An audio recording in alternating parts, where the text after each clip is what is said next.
कौन कहता है कि भाग लिखा हुआ एक दस्तावेज है? कौन कहता है कि भाग लिखा हुआ एक दस्तावेज है? इसे तो दिन रात खुद से लिखना पड़ता है। इसे तो दिन रात खुद से लिखना पड़ता है। हाय दोस्तों, आपको अपने YouTube channel Raman education academy पे आपका स्वागत है। अगर आप प्रथम बार इस अगर प्रथम बार इस चैनल पे आए हैं तो कृपया चैनल को सब्सक्राइब कर ले तथा रेड कलर के बटन को दबा दे तथा बेल आइकन का बटन को दबा दे ताकि वीडियो का नोटिफिकेशन आप तक पहुंचता रहे। तो चलिए, आज का जो टॉपिक है, आज आपका टॉपिक स्ट्रक्चर नंबर अभी तक आप जो पढ़ चुके हैं स्ट्रक्चर नंबर 10 तक पढ़ चुके हैं। आज जो आपका स्ट्रक्चर होगा स्ट्रक्चर 11 आज आपका होने वाला है, जिसमें आपको इस कक्षा में हम आपको पढ़ाते हैं, इस चैनल में पढ़ाते हैं कि आपको अंग्रेजी से अंग्रेजी से आपको मतलब हिंदी से आपको अंग्रेजी में ट्रांसलेट कैसे किया जाता है। स्ट्रक्चर नंबर इससे पहले आप 10 तक पढ़ चुके हैं। इसमें आपको एक नया सेंटेंस मिलेगा ट्रांसलेट करने के लिए, जो बहुत ही इम्पोर्टेंट सेंटेंस है और आप अपने डेली लाइफ में बहुत जगह यूज करते हैं इसका। जैसे कि इसका जो इस तरह का ट्रांसलेशन है, आप देखिए, ट्रांसलेशन देखिए आप किस तरह का है। देखिए इस तरह का है कि जैसे कि जून है, यानी कि जून का महीना है जून।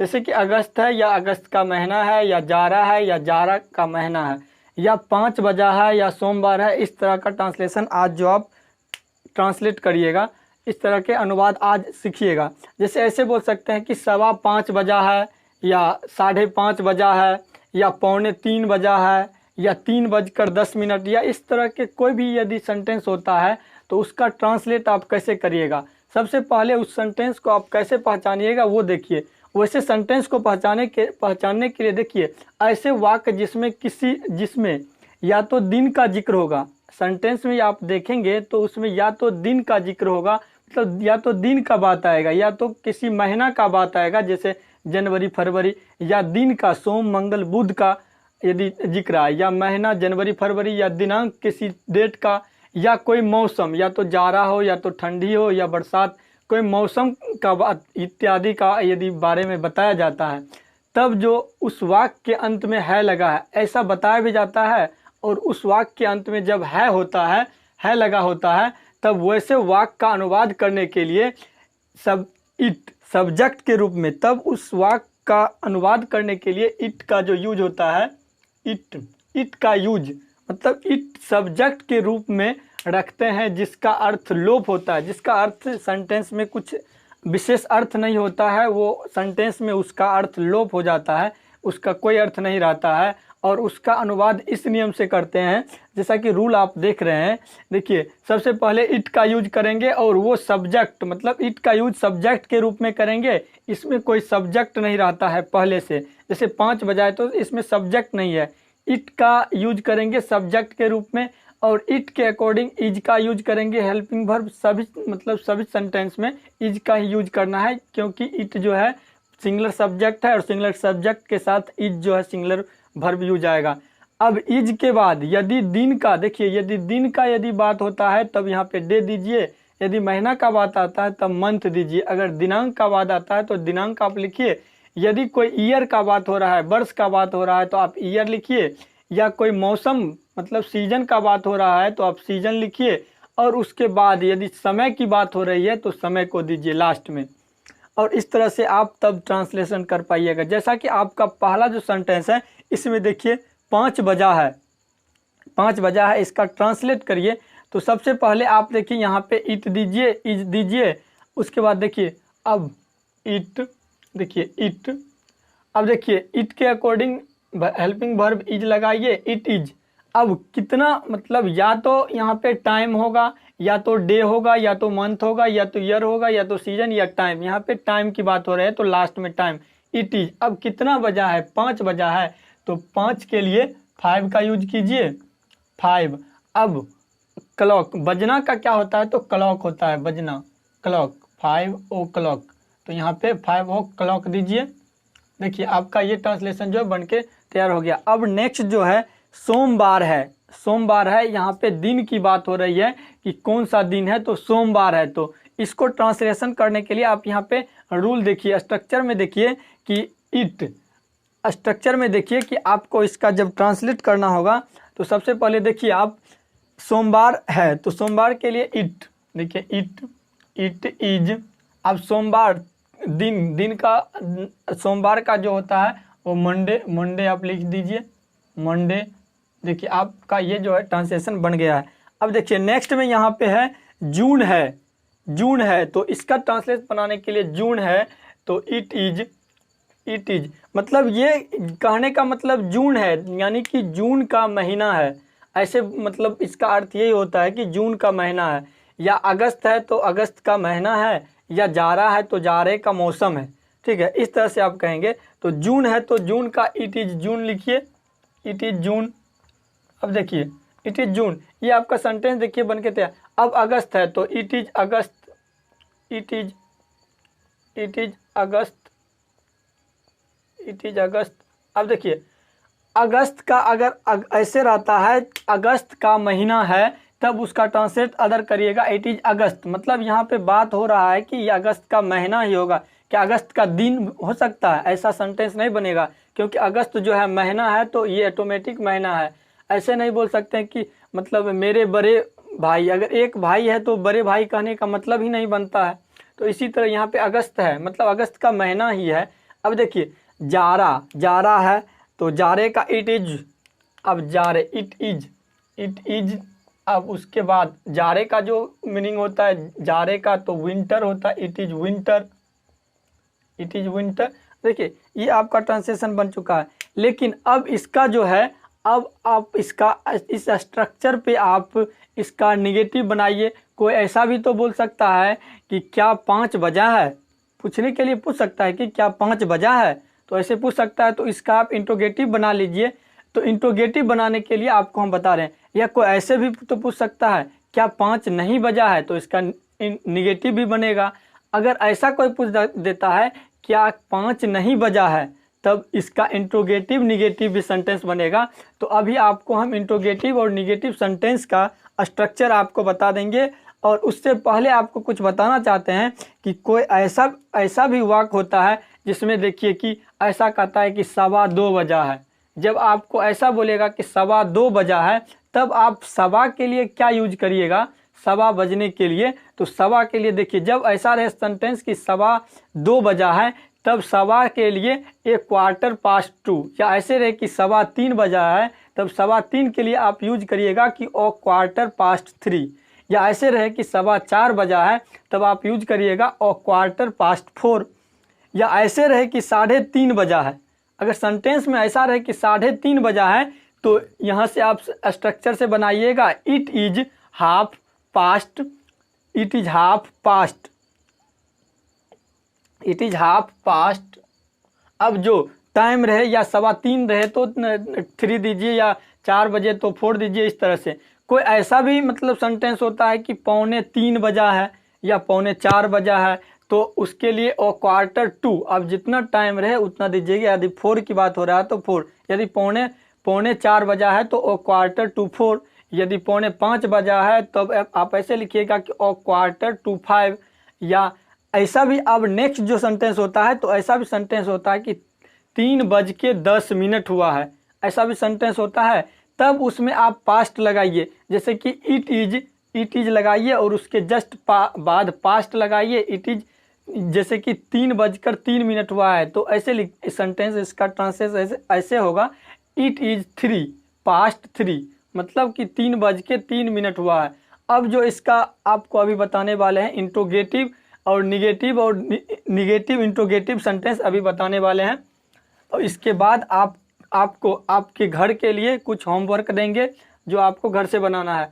आप इस स्ट्रक्चर को नोट कर लीजिए। और अभी आपको हम निगेटिव इंट्रोगेटिव का सेंटेंस बता रहे हैं। देखिए निगेटिव इंट्रोगेटिव अब 2-3 स्ट्रक्चर में बताएंगे, उसके बाद आपको इंट्रोगेटिव और निगेटिव खुद से बनाना है। हम इंट्रोगेटिव निगेटिव नहीं बनाएंगे, आपको खुद से बनाना है। आपको सिर्फ 1-2 और स्ट्रक्चर में बता देंगे कि कैसे बनता है, उसके बाद आपको खुद से बनाना है। क्योंकि आप धीरे धीरे जो है आप एकदम ट्रैक पे जा रहे हैं और वो आपका ट्रैक के अकॉर्डिंग आप जो है ये हम एफर्मेटिव बताएंगे आपको। देखिए ये जो है निगेटिव के लिए आप लिख लीजिए। निगेटिव के लिए देखिए, निगेटिव के लिए देखिए आपको करना कुछ नहीं है। जब आप एफर्मेटिव सेंटेंस बना लेते हैं तो निगेटिव आप आसानी से बना सकते हैं। देखिए इसी इज को सबसे पहले रख दीजिए हेल्पिंग वर्ब को, उसके जस्ट बाद इट का यूज कीजिए और उसके जस्ट बाद जो रहता है उसको ज्यों का त्यों लिख दीजिए। Day oblique month oblique year oblique season oblique time. देखिए ये जो है आपका निगेटिव ये जो है आपका इंट्रोगेटिव का, ये जो है इंट्रोगेटिव का स्ट्रक्चर हो गया। ये जो है इंट्रोगेटिव का आपका स्ट्रक्चर हो गया इंट्रोगेटिव का। अब जो इंट्रोगेटिव जब इस तरह से बनाइएगा तो इस तरह से ऐसा आपको एक सेंटेंस बताते हैं कि क्या 5 बजा है, क्या 5 बजा है।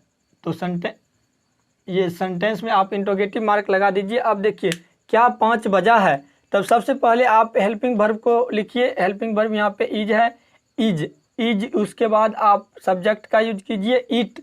अब डे क्या 5 बजा है, इज इट 5 o'clock, क्या 5 बजा है। सॉरी यहाँ पे आप इंट्रोगेटिव का मार्क्स दीजिए। अब नेक्स्ट जो है आपको निगेटिव, इस तरह से आपको इंट्रोगेटिव आप बना सकते हैं। अब इसी में आप इसको निगेटिव भी बना सकते हैं। देखिए आपको हम बताए हैं कि ये जो हेल्पिंग वर्ब की संख्या होता है, ये हेल्पिंग वर्ब की संख्या 24 होता है। अगर आप पिछले वीडियो यदि नहीं देखे हैं तो सबसे पहले आप जाके पिछले वीडियो को देख लीजिए, मतलब स्ट्रक्चर इससे पहले जो भी स्ट्रक्चर पढ़ाया गया है उसको देख लीजिए, तब आपको यहाँ से टॉपिक समझने में, यहाँ से आगे जो सेंटेंस होगा उसको समझने में आसानी होगा।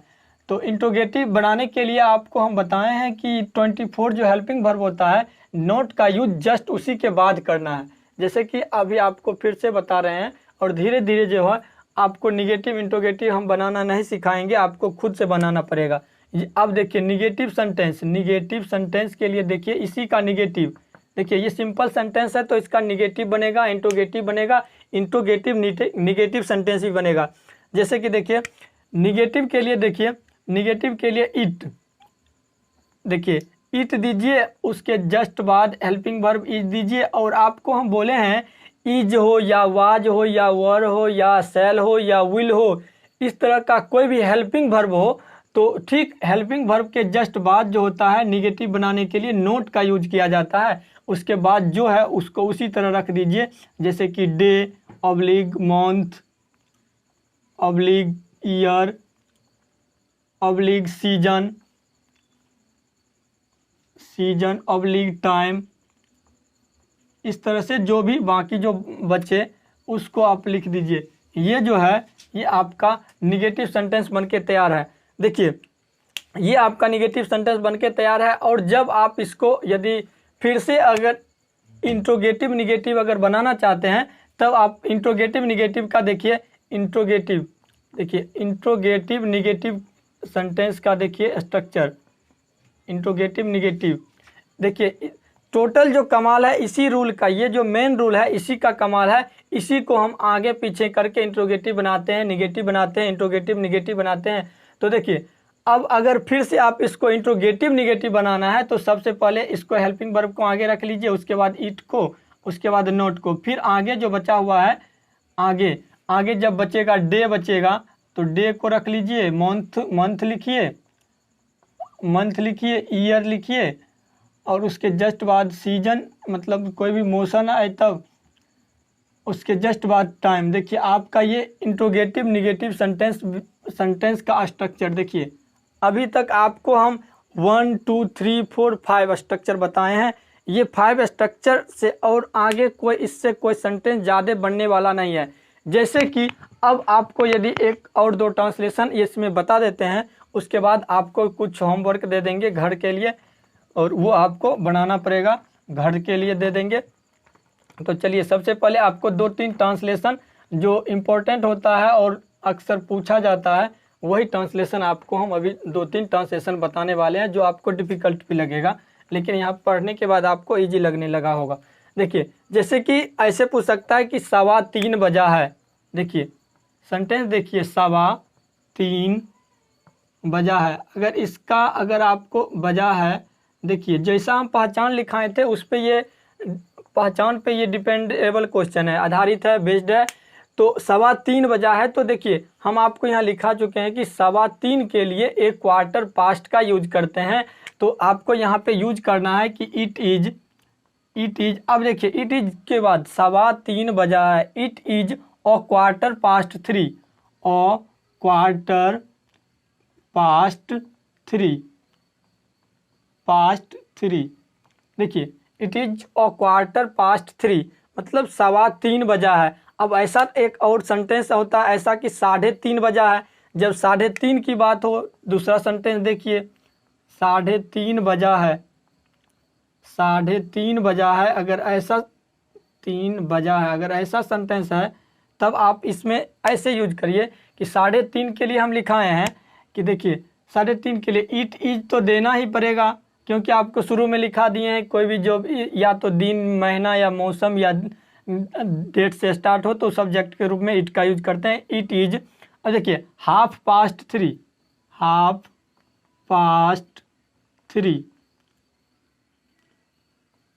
देखिए ये जो है 3:30 बजा है का ट्रांसलेशन आपको इस तरह से बना। अगर ऐसा अब नेक्स्ट में ट्रांसलेशन जब ऐसा आ जाए कि 3:45 बजा है, 3:45 का भी बात हो सकता है या 3:45 बजा है, ठीक है, 3:45 बजा है, जब ऐसा ट्रांसलेशन रहे तो पौने के लिए एक क्वार्टर टू, देखिए तो इट इज यूज आपको करना ही है, इट इज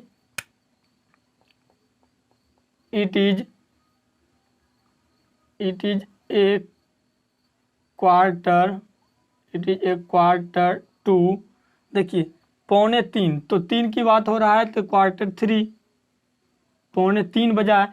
अब अगला जो सेंटेंस है तो अब ऐसा होगा कि सेंटेंस, अब नेक्स्ट सेंटेंस में ऐसा ट्रांसलेशन हो सकता है कि 3 बज के मतलब 3 बजकर 3 मिनट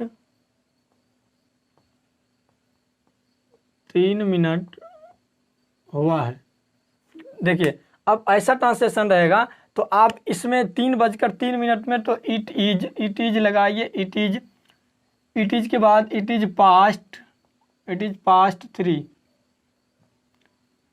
इट इज 3:03, 1 मिनट, 3 बजकर यहाँ है, देखिए 3:03, 3 का बाद 2 बार जिक्र हो रहा है, इट इज 3:03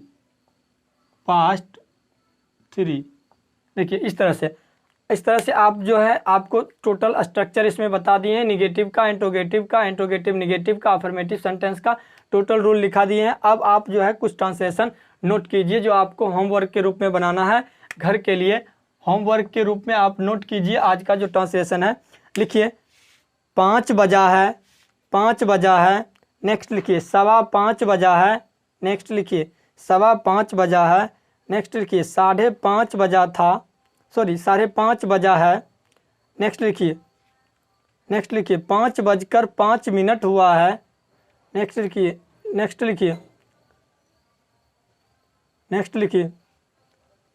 1 मिनट, आपको एक और तरह का ट्रांसलेशन आपको यहाँ पे छूट रहा है। देखिए कोई ऐसा भी कहता है कि 5 बजने में 5 मिनट बाकी है, ऐसा भी तो ट्रांसलेशन हो सकता है। तो ऐसा ट्रांसलेशन आप लिख लीजिए और इसका ट्रांसलेट आपको हम खुद करके दिखा देते हैं।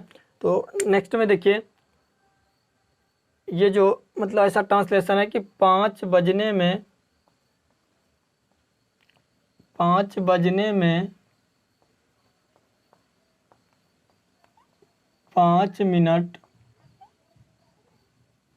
मिनट बाकी है। इसके बाद जो है अब आप ट्रांसलेशन ऐसा नहीं कुछ, अब एक भी ऐसा ट्रांसलेशन नहीं बचेगा, एक भी ऐसा सेंटेंस नहीं बचेगा जो आप अलग टाइप से बना सकते हैं। इससे ज़्यादा आप सेंटेंस बनाना चाहकर भी नहीं बना सकते हैं इस स्ट्रक्चर में।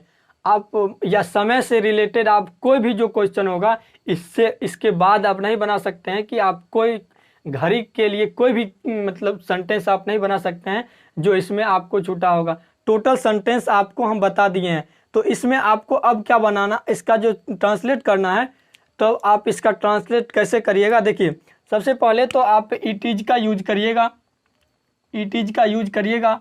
अब इट इज यूज करने के बाद जो है आप 5 मतलब 5 बजने में 5 मिनट बाकी है, तो इसमें देखिए 5 जैसे कि यहाँ पे 2 टाइम्स इसका 3 का जिक्र आया था, 3 मतलब 3, तो इस समय यहाँ पे भी 3 का जो 5 का जिक्र आएगा वो दो जगह पे आएगा। तो it is 5 minutes to past 5, it is 5 minutes, यहाँ पे देखिए it is 5 minute, it is 5 minute, it is 5 minute past.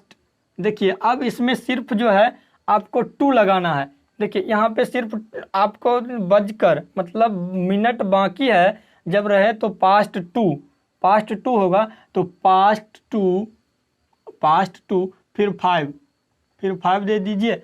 अब आपको एक भी ऐसा सेंटेंस नहीं छूटा होगा जो आज के मतलब जो पढ़ाए हैं उस टॉपिक से रिलेटेड, मतलब कोई ऐसा सेंटेंस आप, एक तरह से कहने का मतलब ये हुआ कि आप समय से रिलेटेड आप सेंटेंस बना ही नहीं सकते हैं।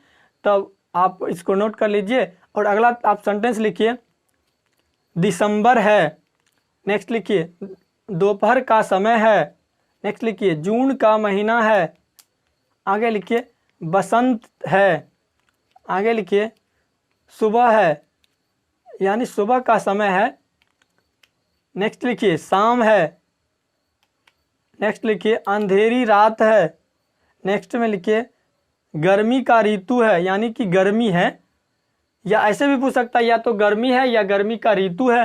नेक्स्ट लिखिए 10:30 बजा है, नेक्स्ट लिखिए 10:30 बजा है, नेक्स्ट लिखिए 3:55 हुआ है, नेक्स्ट लिखिए 6:45 हुआ है, नेक्स्ट लिखिए 5:36 हुआ है। चलिए तो आप इतना को नोट कर लीजिए। अगर आपको यदि सुनने में यदि दिक्कत आया होगा तो आप वीडियो को पॉज करके और ट्रांसलेशन को नोट कर सकते हैं। तो आज के लिए इतना काफ़ी है। That's all for today. Enjoy your day. मिलते हैं नेक्स्ट वीडियो में आपके साथ स्ट्रक्चर नंबर 12 लेकर।